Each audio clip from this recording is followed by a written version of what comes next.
محمد وبارك وسلم عليه. بسم الله الرحمن الرحيم. باب ما جاء في بول ما يؤكل لحمه وبالسهل المتصل منا الى امام الامام ابو عيسى الترمذي رحمه الله قال حدثنا الحسن بن محمد الزعفراني قال حدثنا عفان بن مسلم قال حدثنا حماد بن سلمة قال اخبر حميد وقتادة وسالم بن انس بن مالك رضي الله عنه عن انس رضي الله عنه ان الناس من عرينة قدموا المدينة فاشتروها فبعثهم رسول الله صلى الله عليه وسلم في ابل الصدقة وقال اشربوا بألبانها وبالها فقتلوا راعي رسول الله صلى الله عليه وسلم واستاقوا الابل وارتادوا عن الاسلام فأتي به النبي صلى الله عليه وسلم فقطع ايديهم وارجلهم من خلاف وصنع اعينهم والقاهم في الحرة. قال انس رضي الله عنه فكنت ارى احدهم يكتم الارض فيه حتى ماتوا وربما قال حماد يكتم الارض فيه حتى ماتوا. قال ابو عيسى هذا حديث حسن صحيح وقد روي من غير وجه عن انس رضي الله عنه وهو قول اكثر اهل العلم قالوا لا باس ببول ما يؤكل لحمه. وبه قال حدثنا الفضل بن اسهل الاعرج قال حدثنا يحيى بن غيلان قال حدثنا يزيد بن زريع قال حدثنا سليمان التيمي عن انس بن مالك رضي الله عنه قال انما سمل النبي صلى الله عليه وسلم اعينهم لانه سمل اعين الرعاة. قال ابو عيسى هذا حديث غريب لا نعلم احدا ذكره غير هذا يزيد بن زريع وهو معنى قوله والجروح قصاص. وقد روي عن محمد بن سيرين انه قال انما فعل النبي صلى الله عليه وسلم هذا قبل ان تنزل الحدود. باب په بیان د بولو د ما یؤکل لحمه کې چې د کوم شي غوښه خوړل کیږي د هغه شي بول څه حکم لري. اول حدیث مبارک ذکر کوي چې موږ تاسو بخاری شریف کې اول ورځ ویلې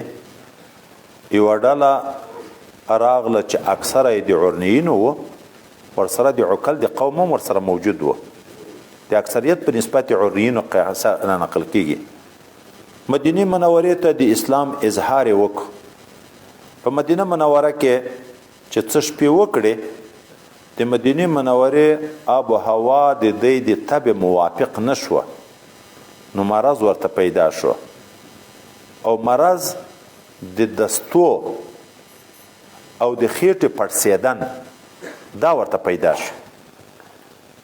حضرت پیغمبر علیه الصلاۃ والسلام ته شکایت وکړه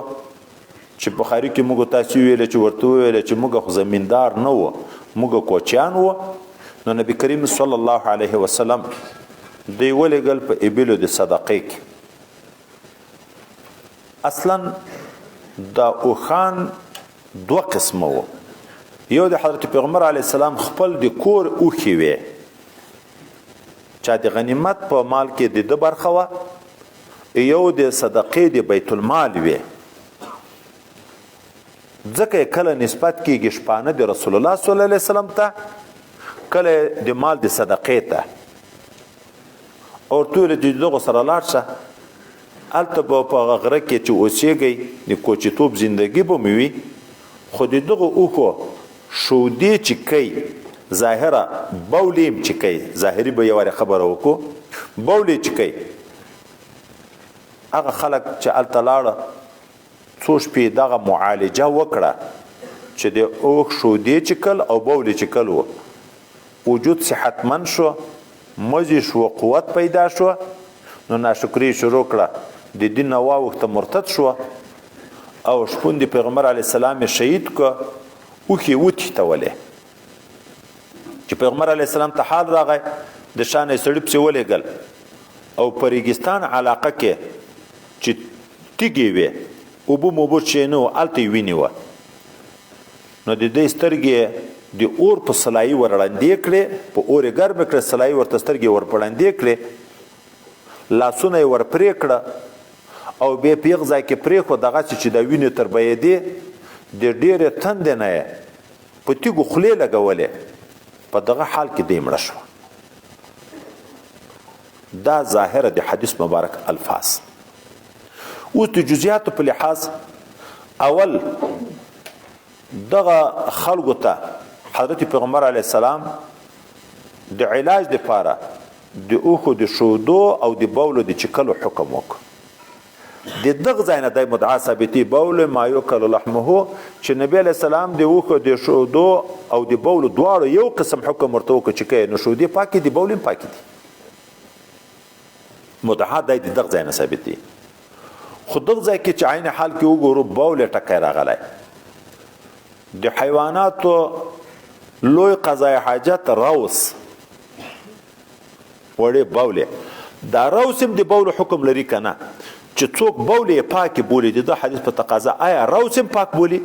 نو بعضې وی چې او بعضې وی نه حدیث کې د بولو خبره راغلی ده د روس نه ده راغلی نو دوی مدعا ثابتي مطلقاً چې بول د ما یوکل لحمه دا پاک دي. د موږ په مذهب کې امام محمد صاحب په دغه قائل ده انور ائمه او امام محمد صاحب چې بول د ما یوکل لحمه طاهر دي پاک دي. امام صاحب او امام یوسف صاحب یې چې نه بول نجس دي خو نجاست خفیفه ده غلیظه نه ده د حدیث په تقاضا باندې او بل نجس نو ولیدي د بل حدیث په تقاضا چې پرونو ابل ورځ کې موږ تاسو ویلې چې روغ نیک صحابي په قبر کې په عذاب گرفتار شو پیغمبر علیه السلام چې د کورنۍ نه د عبادت پښتنه وکړ ټول عبادت په صحیح طریقه کړه نقصان چې و رمای په میګي او خان دیغو د بول نه ځان نه ساتو علت څه ویل دیغو د بول نه بول د چاوي خو د ما یوکل لحمه وي دیغو نه ځان نه ساتو عذاب د قبر ورته لګیا شو نبی علیہ السلام ویل استنزه من البول فإن عامة عذاب القبر منه نو بول دی نجسه دیغه حدیث مبارک په تقاضا خو تخفیف دغه حدیث دی وجه نه چې دا حدیث هم راغی نو نجاست غلیظه نه ده نجاست خفیفه ده. خو او بیا امام صاحب امام یوسف صاحب په خپل منځ کې په دغه کې فرق لري. امام ابي یوسف رحمه الله وی چې بول د ما یوکل لحمه د تداوی لپاره مطلقاً استعمال جائز ده. مطلقاً څه معنی حالت اختیار وي که حالت استقرار وي نور دوايي پیدا کیږي کنه پیدا کیږي دا معنی دغه دوايي د استعمال مطلقاً جائز ده. امام صاحب رحمت الله علیه وی چې دا نجسه او استعمال د تداوی لپاره جائز ده خود استقرار په حال کې نه دی اختیار په حال کې. استقرار دا معنی چې طبيب حاذق عادل ماهر ډاکټر مسلمان عادل هغه دا وایي چې دغه مریض د علاج لار منحصر په دغه نجس شي کېده دغه نه بغیر په بل طریقه علاج نه کیږي نو دای مستر شو د استقرار دی وجنه بیا استعمال ورته جائز ده لکه قرآن عظیم شان کې د میتتی غوښه حرامه ده د خنزیر حرامه ده خو بیرته خدای پاک الا ما اضطررتم چې مجبور شوې بیا د استقرار په حال کې د مردار خره غوښه دومره انداز چې د مرګ نه په بچ کېږي بیا درته روا ده که نه درته روا ګوله په خوله کې ستوني کې بنده ده بل چې نشته شراب په څنګ کې ایښي دي دومره اوبه چې کل د شرابو چې د ګوله په تیریږي د مرګ نه بچ کېږي درته روا دي که نه دي روا نو دا د استقرار په حال کې علاج په روا ده. دلته د بولو خبره راغله او دا بوله کې د علاج لپاره نبی علیه السلام حکم ورته وکړو نو امام یوسف صاحب په علی الاطلاق حمل کوي امام محمد صاحب په طهارت حمل کوي دا نور ائمه امام شافعي صاحب دغه په طهارت امام صاحب د حدیث ته څه جواب کوي نو امام صاحب وی چې دغه حکم حضرت پیغمبر علیه السلام چې دوی ته کړی یا عبارت کې اختصار راغلی عربو یو مقوله وی اوښې ته واښه ور واچي بیا اوبه کې نو دوی دا وی علفتها تبنا و ماء بارده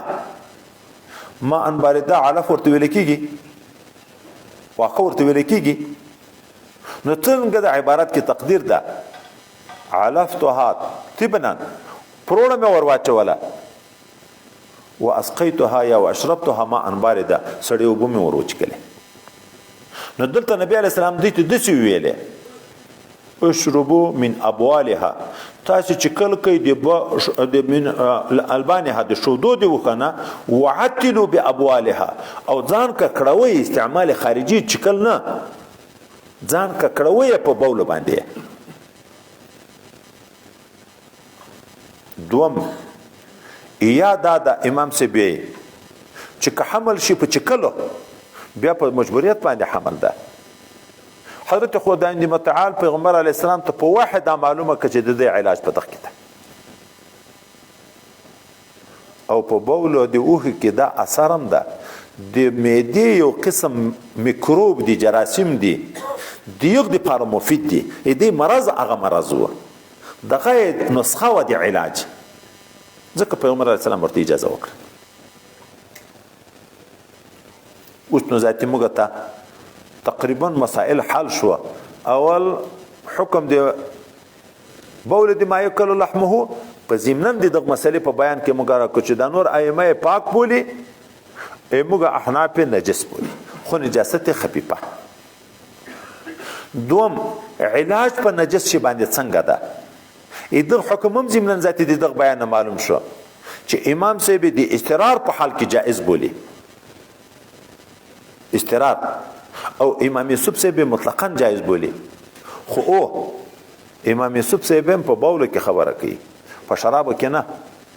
په مسکرو شیانو کې نه. خو بل خبر واورو د علاج چې جائز ده په نجس شي د مجبوریت او د استقرار په حال کې، چې یا دوايي منحصره شي په دغه کې چې بل علاج نشته، او کده سی و چې علاج خوشته خو پایده متأخره ده، زر نه عاجله نه ده. په یو کې بیا دوه قول دي، څوک یې چې د نفس مجبوریت دی وجه نه جائز ده، څوک یې چې نه، چې یو ور متبادله دوايي پیدا کیږي بیا استعمال ناجایز، لکه وینه لګول. ګوره د وینې د لګولو چې مریض ته لګي دوه قسمه حالات دي. یو د اپریشن په حال کې ضرورت وي وینې ته، داسې دوايي متعادله نشته چې هغه د وینې کار ورکوي. په دغه حال کې د اپریشن د وینې ضرورت وي، بل علاج نه کیږي. یو دا ده چې د انسان په وجود کې د وینې کمای ده، ډاکټران وایي چې دغه وینه کمه ده، پریشن حال نه ده. اوس که وینه ورکوي زر علاج کیږي، او که ګولۍ سیرونونه ورکوي علاج کیږي، خو په وخت کیږي. اسی وینه دي چې ګولۍ دي چې هغه وینه پیدا کوي، داسې شربتونه دي چې هغه وینه پیدا کوي، داسې ډراپونه سیرونونه دي چې وینه پیدا کوي. نو دغه کې اختلاف هم په هغه ځای کې ده چې بله دوايي پیدا کیږي خو پایده متأخره وي، عاجله نه وي. په یو صورت کې څوک د نفس ضرورت ته ګوري چې اوس د وینې کمای ده، نو ضرورت ته وینې ته روا ده. څوک چې نه، استقرار حال خو نه ده، استقرار حال خو نه ده، دا خو د استقرار په حال کې روا ده. اوس خو متبادله دوايي پیدا کیږي، خو لږ په ځان پیدا کیږي. دریمه خبر دا چې د انسان په وینه پایده د مجبوریت په وخت کې روا ده، د انسان په جز روا ده کنه، دا ځای ډیر مهم ده. د بعض خلکو ګردې کار پرېږدي، بیا زو یا ورور یا قریب خپل ګرده ورکوي، یا په بازار کې په قیمت ورته اخلي، دا پوډریان خرڅي، دا چرچیان مرچیان خرڅي. دا څنګه د دې بل ګرده راایستل علاج پکول، یا د سترګه راایستل د بل علاج پکول. نو وی د انسان په اجزاو باندې علاج ناروا ده. د هر انسان د اندامونو په قیامت کې د الله د طرف نه پښتنه را روانه ده. استاد مسلمان سترګه کافر ته ور واچوله، یا د کافر سترګه مسلمان ته واچوله، یا د نیک عمل سترګه فاسق ته واچوله، یا د فاسق سترګه د نیک عمل انسان سترګه ته واچوله، پښتنه د چا نه کیږي. په دغه سترګ غلط نظرونه شوي، تا اوس علاج وکړو په د روغ سړي، دغه بیا غلط نه دی استعمال کړي، خو سترګه خو د په وجود کې ده، غلط هغه مخکې استعمال کړي، اوس په پښتنه د چا نه کیږي. د هر انسان د اندامو پیتنه ده نو علاج په اندامو نه دروا لہذا فقهي مسلې ته راشو یو سړی د لوږې نه مري د خره غوښه ورته روا ده چې ویې خوري خو لیکن هغه هم نه پیدا کېږي د لوږې نه مري بل څوک ورته وایي دا د ما لاس تر پرې که ویې خوره روا ده ورته یا خپل لاس پرې کوي بیا یې خوري روا ده ورته نه ولې خو جز د انسان ده انتفاع په جز د انسان باندې ناروا ده د میتتي غوښه ورته روا ده خو د خپل بدن یا د بل انسان د بدن غوښه ورته ناروا ده نو په وینه بیا ولې علاج جایز ده وایي وینه د اجزاو اصلیو نه ده نه دا خو فضله شی ده لکه د خولې لاړې لکه د تیشو دی یا لکه منی دا وینه موږ تاسو وینو سړی زخمی شي څومره وینه تر لاړه شي هلته ډاکټران وګوري چې اوس 5 پونټه یا 3 پونټه وینه ده پکې خو بل وخت کې ګوره بیا 11-12 پونټه ته رسېدلي بیا 14 ته رسېدلي ژوند په یغو نه ده موقف صحت پورې موقف ده اجزای اصلیه د جملې نه دي نو منفعت په جز د انسان ناروا ده دا خو فضلات دي لکه خوله د بدن نه ځي لاړې د بدن نه توکیږي جمع کېږي منی وځي خو دا فضلات بیا پیدا کېږي لاس چې پرې کې بیا شین کېږي ګرده چې وباسي بیا دومه پیدا کېږي سترګه چې وباسي بیا پیدا کېږي نو انتفاع علاج په جز د انسان دا بیا ناروا ده بله خبر دا چې دغه خلکو د حضرت پیغمبر علیه السلام الراعي شهید کو په بعضو کې راځي اعین الرعات د جمع څخه راځي چې دوی د شپانو سترګې ور ړندې کړې وې شپانه یې شهیدان کړي وو دوی سره هم ځکه دغسې معامله وشوه جمع څخه نو آیا دغه خلکو یو اوښپه یو شپون شهید کو که ډېر وای د تاریخ د نگاه نه چې وکتل شي یو د حضرت یسار رضی الله تعالی عنه نوم اخیستی کېږي چې د پیغمبر علیه السلام د اوښو غلام و هغه شهید کړی ده ډېر نه یو یې شهید کړی خو د یو انسان په قتل کسل لپاره سره شریک شي ټول به په قصاص کېږي که نه قصاص کېږي بیا دغه خلک چې راوستی شو سترګې مو ورړندې کړې په یغه شکل باندې چې په اور سلایي ورته ګرمه کړه لاسونه یې ور پرې کړه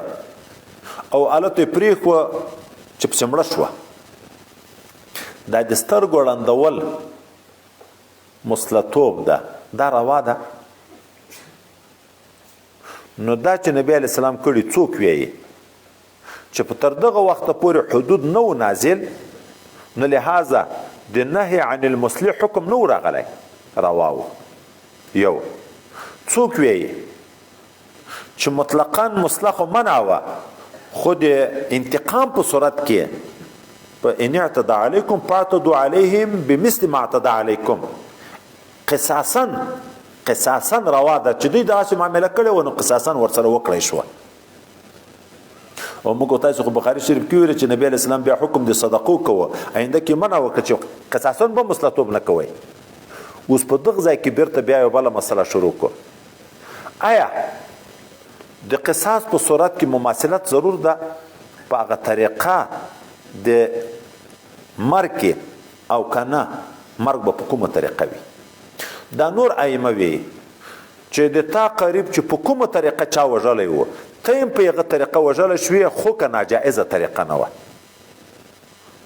که هغه د تا په قریب شراب ډېر چکلي مړې کو هغه د قریب سره لواطت وکړو مړې کو هغه عمل ته نشي کړی خو ته په ګناهګاره کېږي په دغه صورت کې دی مې چې لا قوه الا بالسیف به په توره مړ خو که داسې صورت و چې ته په هغه نه ګناهګار کېدې د په تیږو ویشت مړې کو په لرګیو ویو مړې کو په اوبو کې غر کو نیولی و هلته زور یې پکوو مړې کو په اور کې واچوو مړې کو ته هم په دغه طریقه باندې مړ کوی شي ولې هغه د دوی په اور سترګې ورړندې کړې وې نبی علیه السلام په اور د دوی سترګې ورړندې کړې او موږ احناف یې چې نه موږ ته یو قانون پیغمبر علیه السلام ذکر کړی لا قوده الا بالسیف د سیف نه مراد آله جارحه ده قصاص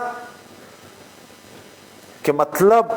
مساوات په انزهاق روح کې ده اتا د قریب روح یستله ته د روح په وباسه نور په یغه طریقه باندې نه یغه یو لرګي وای مړ شو ته په یو لرګي مړ کوي شي اتا به کله لاس لرګي ته بیا ضرورت پیدا کیږي یغه یو ته ویشته مړ شو ته بیا چې ولې لاس ته مساوات بیا راغی چې مساوات نه غواړي قصاص خو مساوات ویل کېږي مساوات په انزهاق روح د چې د تا د قریب روح یستلی د ته د قریب روح وباسه نور په اور په اوبو په تیږو په دغه باندې نه هغه دغه اسانه طریقه آله جارحه لا قوده الا بالسيف سیف ته قانون سبا ماشین د په دغه وله دغه به د قصاص تیار شي بل خبر دغه خلکو ته چې سزا ورکړه نبی علیه السلام لاس یې ور پرې کړه او بیا یې وروسته پسې مړم کړه خو پرې یې کړه چې مړه شوه دوه قسمه سزا ورکول کېږي یو چاته نو ویې چې دغه حکم خو حکم د محاربینو په باب کې رب کریم چې سزا ذکر کړي 4 قسمه یو په یوه کې لاسونه یې ور پرې کوي پښې یې ور پرې کوي او قصاص یې کوي پانسه یې کوي مختلف شکل راغلی دي نو 4 سزاګانو کې د کې قطعه طریقې مو نو لاس پښې ور پرې کول دیغ په خاطر وو او قصاص مرګ دیغ په خاطر باندې و چې هغه شپونه شهید کړی وو مختار دا ده که یو واره د مرګ فیصله و بیا دوه عذابونه نه په یو ځای کېږي چې امې لاس ور پرې کوي امې بیا پسې وژني خو دا چې دغه خلک یې پرېښود د تندې نه په تیږو یې خولې لګولې اوبه یې ورنه کړې په دغه کې اوس پوښتنه ده یو څوک چې د قتل مستحق ده خو د تا نه اوبه وغوښتې شریعت کې حکم دا د اوبه به ورکوي اوبه به نه ترمنې کوي بندي د کافر دی نیولی ده په بند کې خو ته وژنه یې د وژلو نه مخکې د اوبو مطالبه وکړه اوبه به ورکوي اوبه به نه منې کوي نو دغه نبي علیه السلام او صحابه ولې څنګه په دې باندې اوبه منې کړې نو جواب بیا دا ده چې یا قصاصا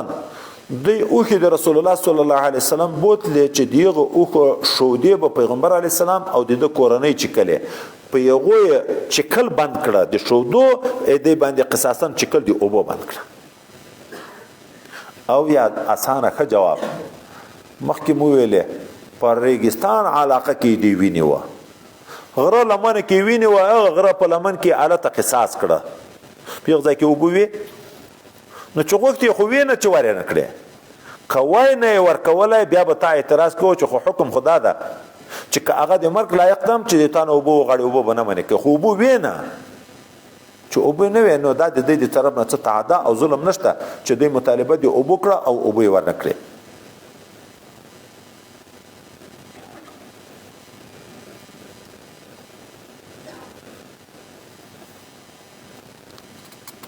بل څه وکړي ها که خلاص شو خبر ها زي مخکې دی چې تاسو یې چې نه وکړي نشته باب ما جاء في الوضوء من الريح وبه قال حدثنا قتيبة وهناد قال حدثنا وكيع عن شعبة عن سهيل بن ابي صالح عن ابي هريرة رضي الله عنه ان رسول الله صلى الله عليه وسلم عن ابي هريرة رضي الله عنه قال إذا كان أحدكم في المسجد فوجد ريحا بين يديه فلا يخرج حتى يسمع صوتا أو يجد ريحا وبه قال حدثنا محمود بن غيلان قال حدثنا عبد الرزاق قال أخبرنا معمر بن همام بن منبه عن أبي هريرة رضي الله عنه عن النبي صلى الله عليه وسلم قال إن الله لا يقبل صلاة أحدكم إذا أحدث حتى يتوضأ قال أبو عيسى هذا حديث حسن صحيح وفي الباب عن عبد الله بن زيد وعلي بن طلق وعائشة وابن عباس وابي سعيد رضي الله عنهم قال أبو عيسى هذا حديث حسن صحيح وهو قول العلماء أن لا يجب عليه الوضوء إلا من حدث يسمع صوتا أو يجد ريحا وقال ابن المبارك إذا شك في الحدث فإنه لا يجب عليه الوضوء حتى يستيقن استيقانا يقضي ويحلف عليه. وقال إذا خرج من قبل وقت الريح وجب عليه الوضوء وقول الشافعي وإسحاق. د اودس د هوا د وتلو د وجنه ریح پات ویل کیږي نوتن بدبوئی ته ویل کیږي. اول روایت کې حضرت ابو هريره رضی الله عنه چې پیغمبر علی السلام ویل لا وضوء الا من صوت او ريح،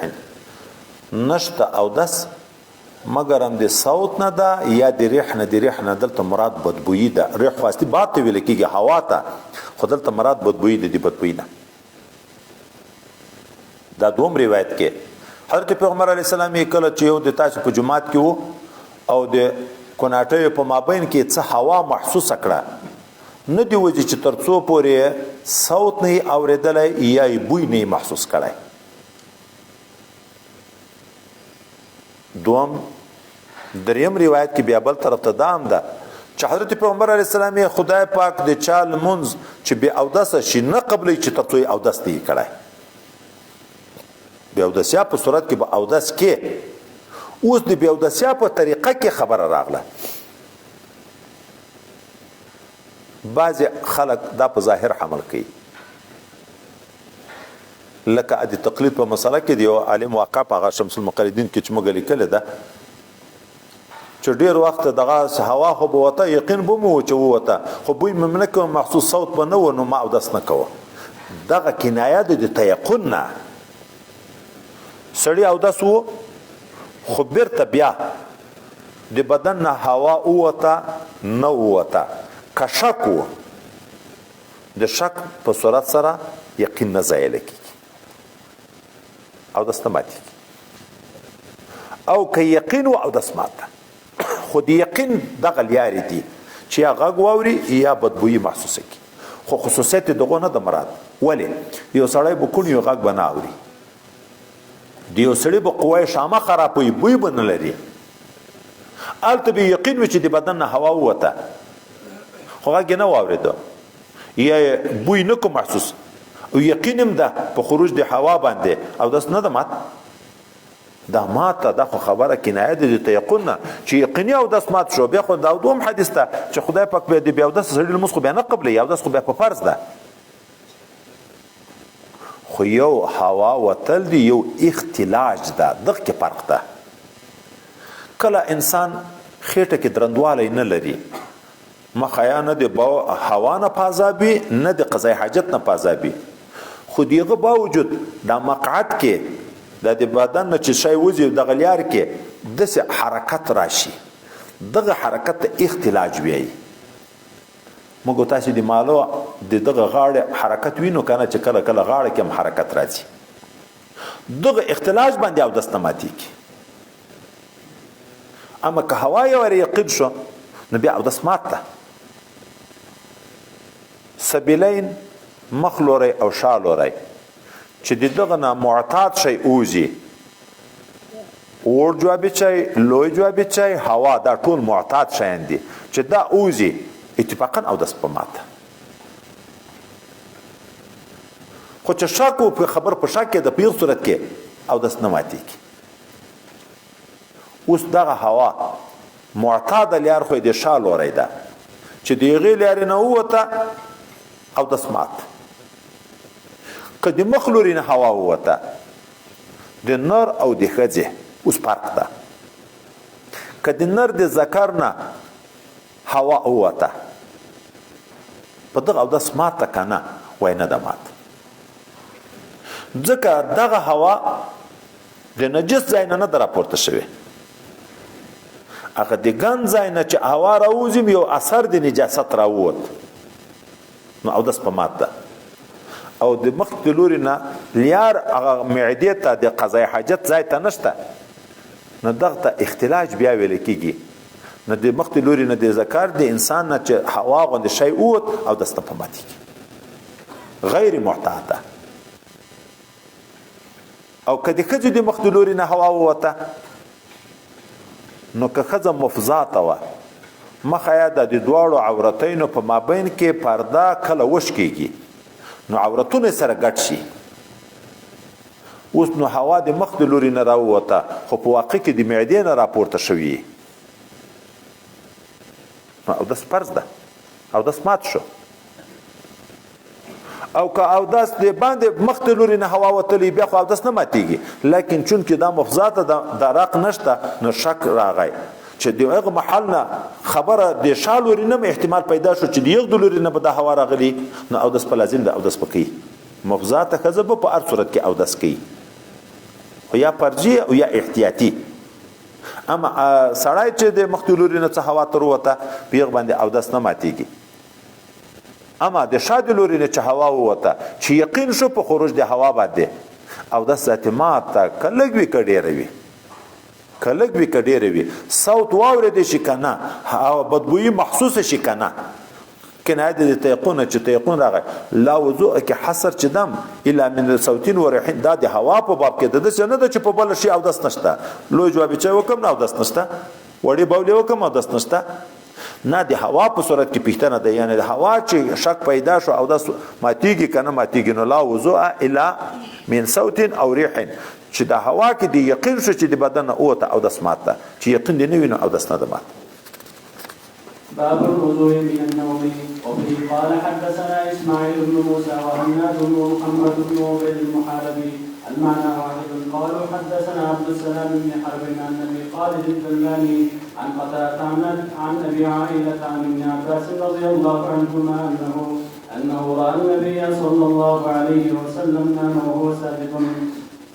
نام وهو ساجد حتى غطى ونفخ ثم قام يصلي فقلت يا رسول الله صلى الله عليه وسلم انك قد نمت قال ان الوضوء لا يجب الا على من نام مستجعا فانه اذا استجع استرخت مفاصله قال ابو عيسى وابو خالد اسمه يزيد بن عبد الرحمن وفي الباب عن عائشه وابن عباس وابي هريره رضي الله عنهم وبه قال حدثنا محمد بن بشار قال حدثنا يحيى بن سعيد عن شعبة عن قتادة عن انس بن مالك رضي الله عنه وعنهما قال كان اصحاب رسول الله صلى الله عليه وسلم ينامون ثم يقومون فيصلون ولا يتوزعون قال ابو عيسى هذا حديث حسن صحيح وسمعت صالح بن عبد الله يقول سالت ابن المبارك عما نام قاعدا معتمدا فقال لا وضوء عليها قال وقد روى حديث ابن عباس سعيد بن ابي عروبة عن قتادة عن ابن عباس رضي الله عنهما قوله ولم يذكر فيه ابا العالية ولم يرفعه واختلف العلماء في الوضوء من النوم فرأى أكثرهم أنه لا يجب عليه الوضوء إذا نام قائدا أو قائما حتى ينام مستجعا وبه يقول الثوري وابن المبارك وأحمد وقال بعضهم إذا نام حتى غلب على عقله وجب عليه الوضوء به يقول إسحاق وقال الشافعي من نام قائدا فرأى رؤيا أو زالت مقالته لوسن النوم فعليه الوضوء خوب اودس ماتیږي کنه حضرت ابن عباس رضی الله عنهما فرمای که موږ تاسو واقعا یاد وي چې دای پښپا کې د نبی علی السلام په کور کې وو نبی علی السلام د شپې تهجد وکړو د تهجد نه بعد ویده شو او د ویده شو چې خرقه ما واورید حتی غطا او نفخه په دغه دوه کې یو لفظ خرقه مو کو بیا چې جګ شول منځ وکړو ما ورته ته خو ویده شوی وي حضرت پیغمبر علیه الصلاۃ والسلام ورته وی وضو نه واجبېږي الا علی من نام مستجعا چې په څنګه پروت وي ویده شي دیغ سړی اودس ماتېږي ولې چې په پروت ویده شو اندامو کې سستیا راځي مفاصل نو مقعد خله هم خالی کېږي هوا ته روځي دا خو د عبارت لیکن اوس دلته مسله واورو اول خوب د انبیاو د نبی علیہ السلام پورې نه د خاص ټول انبیاو خوب ناقص دی وضو د پاره نه ولی د دې نو مستغرق نه وزره به بیدار و دې په څنګه کې به خبره کې د خبرې اورېده څوک به چې ورته راتله هغه لیده اوس نو چې زړه دومره بیدار وي بیا د بدن نه که بالفرض که هوا چې خارجي بیا نه پپیږي اصل کې خورست خبره کوو چې خوب خپل ناقص ده که هغه چې ریخت بدن نه وځي دیغ په سبب باندې ده نو خوب د انبیاو ناقص نه ده اوس نبی علیه السلام ته دوی ویلې چې یا رسول الله صلی الله علیه وسلم ته خو ویده شوی وې رسول الله دا جواب ورنکړ چې د موږ خوب نه ماتیږي ناقص د وضو نه د موږ په خوب باندې اودس نه ماتیږي موږ ته یو قانوني شکل پایدا ذکر کړه خوب د هغه چا ناقص ده چې استرخاء د مفاصلو وي موږ ته یو قانون ذکر کړو د رسول الله صلی الله علیه وسلم خو په پروت خوب هم ناقص نه ده په ناست هم ناقص نه ده پیغ کې څه مشکل نشته اوس راځو د خوب مسلې ته چې په خوب باندې اودس ماتیږي کنه اول په دې کې خبر وکړو چې دا خوب خپل ناقص ده او کنه هغه د خوب د وجه نه چې کومه هوا د بدن نه وځي بعضې ائمه وی خپل خوب ناقص نه ده چې خپل خوب ناقص نه ده لہذا که یو داسې سړی وي چې معذور انفلات ریح باد هوای جاری وي چې په وخت کې دننه اودس وکي او بل حدث نشي موجود په د هوا باندې اودس ماتیږي خو په دغه ټول وخت کې المنځ قضایي وي که روا ده نو که سړی اودس وکړو او المنځ وکړو ویده شو هوا د بدن نه دې ووځي خو په دغه وخت کې دننه خو دا عذر ورته معاف ده نو اودس نه ده مات او څوک وی چې نه خوب په خپل ناقص ده نو بیا که دغه سړی ته معاف ده خو انفلات ریح معاف ده او دا خو دوم قسم حدث موجود شو نو بیا دا ناقص ده ظاهر د علت نه دا معلومیږي چې اصل کې د هوا چې د بدن نه وځي د خوب په حال کې سړی علم نه پلري دیغه د وجه نه دا ناقص ده استرخاء د مفاصلو راځي نو لہذا که داسې خوب و چې استرخاء د مفاصلو نه و پکې د بدن نه د هوا د وتلو خطر نه و بیا ناقص نه ده او که دغسې و ناقص ده د پروت خوب تقریبا هوا وځي د بدن نه خو لیکن علم د موږ په هغه باندې نشته شریعت کې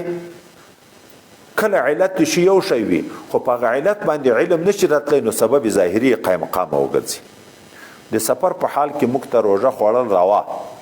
رخصت ده د وجه چې د مشقت ده خو مشقت کله په سفر کې خلک خوندونه اخلي مشقت نه نن سبا وسایل دی په تیاره کې دی خوان اخلي مشقت نشته نو دی به قصر کوي روژه به خوري کنه نو دی وی چې اصل مشقت کې فرق ده څوک په تیاره کې زړه چوي پازابیږي په موټر کې ولټي کې پازابیږي د پو په مزل نه پازابیږي څوک د پو په مزل پازابیږي نو د شریعت د سبب ظاهري سفر بس قائم مقامت د مشقت کو که سفر ذاتی د آرامي که د تکلیفي خو چې سفر مودوي تا ته رخصت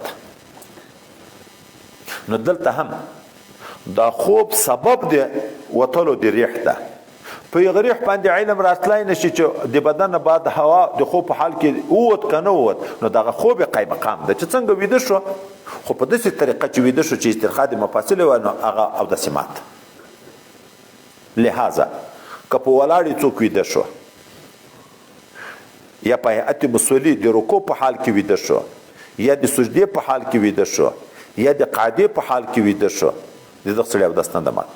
خو دا خبر به لحاظ وي چې په هیئت مستونه باندې په خپل حال وي که په رکوع یا په سجده کې پر مخ پروت ده خېټه په ورانو پراته ده ورانونه په ځمکه پراته دي سره نښتي دي بیا خو نو پروت یو دغه څه فرق ده دا خو بیا پروت ده اودس مات ده خو چې او دا سجده کوي څنګه لږیږي دي د بدن نه لري دي خېټه د ورانو نه لري د په مسنون طریقه که ویده شوم دغه خوب مستغرق نه ده زړه بیدار ده چې اندامونه په خپله طریقه نیولي دي چې دا سره داسې شو نه معلومیږي چې زړه نه ده بیدار بیا اودس مات څوک وی که اوږد خوب و اودس ماته که لږ و اودس نه ده مات چې د اوږد خوب امام شفیع صاحب په رایه ده چې که خوب یې ولید ویده شو خوب یې ولید نو اودس مات ده که نه ده مات په ناستې که د تربو په شکل ناست وي د پلتریو په شکل ناست وي ګورې دلته استمکان د مقعد علی الارض اودس نه ده مات خو که داسې شو چې دا دومره وتنبېدم چې مقعد جګ شو د مځکې نه بس بیا اودس مات موږ تاسې د دغه دپاره فقه شریف قانون ذکر کوي که تکیه یې کړې وه خو داسې تکیه بحیث لو ازیل عنه لسقطه د داسې تکیه کړې که پشتي تر لرې کې لویږي بس دا مات ده اودس په داسې خوب باندې څوک وایي چې د موټر په سیټ کې چې ناست دی اودس نه ماتېږي په دغه خوب باندې ځکه مقعد کلک ده په ځای باندې ده خو هلته څومره جمپونه وي چې سیټ ته لرې کې بیا لویږي که نه لویږي حتی فقه موږ ته ویلي دغسې دي بحیث لو ازیل عنه لسقطه که د پشتي یا دیوال تر لرې کې لویږي په داسې خوب باندې اودس ماتېږي د تربو په شکل ناسته په څنګ خو نه ولوېدو خو بعضې خلک داسې ناست وي دا زنګنونه یې جګ وي سر یې دومره ټیټ دی چې په زنګنو لګېږي د تربو په حال کې سر یې په زنګنو لګېږي بیا اودس مات ده که نه لوېږي خوشحال ورې راجګېږي اودس مات دغه د لاسو باندې چې سر یې ښیي دا موږ هم ملګري چې ویده کېږي دا لاسونه یې داسې نیولي ویده کېږي په دغه باندې اودس ماتېږي که نه چې دا داسې شو بس اودس مات چې دا لږ حرکت داسې راغی اختیار نشته نو په داسې صورت کې بیا اودس ماتېږي دغې وجه نه د جمعې په ورځ باندې د داسې ناستې نه منع شوې ده د خطبې په حال کې ولې دا ناسته جالب د خوب دپاره ده او د ده خوب نه اکثره اودس ماتېږي بیا خطبې سماع هم لاړه شي تکبیر اوله هم لاړه شي کله جمع لمونځ هم د سړي نه تېر شي نو په سبق کې هم دغسې مه کېنئ او یو خبره به خطرناکه درته وکړم دا ملګري خو د ما اشارې بار به چې زه ورته یم چې مه ویده کېږئ نه یې مني د انسان ډېر عاجزه شی ده ویده شو داسې شو هوا د بدن نه ووته ټول کال بیا ژوند دلته کړی شي دا ملګري چې واره دا صوت ده واوري بیا وخت تېروی شي خو اوله نه ولې داسې کې ویښیار خلک د موږ تجربه پښتانه ویښیار هغه مشران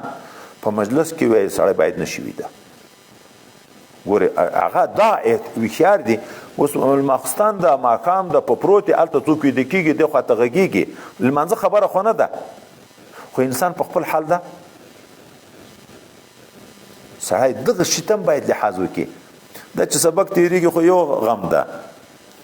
هغه هم تېر شو که خدای نخواسته داسې مشکل جوړ شو بیا به همیش دپاره بیا د موږ خلک دي چې د چا پرده هم نه خوندي کوي پر یو هم خاندي عام شي بیا نو وروسته ډېر مشکلات جوړېږي به هر تقدیر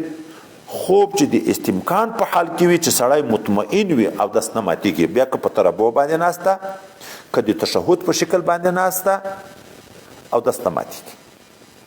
خو که وتمبېدو په یو خوا باندې بیا اودس مات د رکوع د سجدې په وخت کې نو هغه صورت کې چې تا امسنونه طریقه وي په ځنګلې په صحیح طریقه نیولې د رکوع په حال که د سجدې په حال کې وي که هیئت مسنونه معمولی متغیر شو نو استرخاء د مفاصلو راځي بیا اودس ماتېږي خو د انبیاو خوب چې نه ماتېږي هغه وجه دا ده چې هغو ته خدای پاک زړه بیداري نصیب کړې ده هغه په هر څه باندې پوهېږي نو که بالفرض که د بدن نه څه خارج شي علم خدای پاک په ورکوي په هغو باندې د نورو خلکو په اوداسه کې خبره ده صحابه مبارکین چې دلته راځي چې صحابه مبارکین دا به ویده کېده بیا به جګ شول لمونځ به یې کو ولا یتوضؤون نو دا خو به لمانځه ته په انتظار ناست و د ناستې په حال کې د تشهد په کیفیت یا د تربو په شکل ویده شو جمع ته انتظار ده هلته ویده شه ویښ شه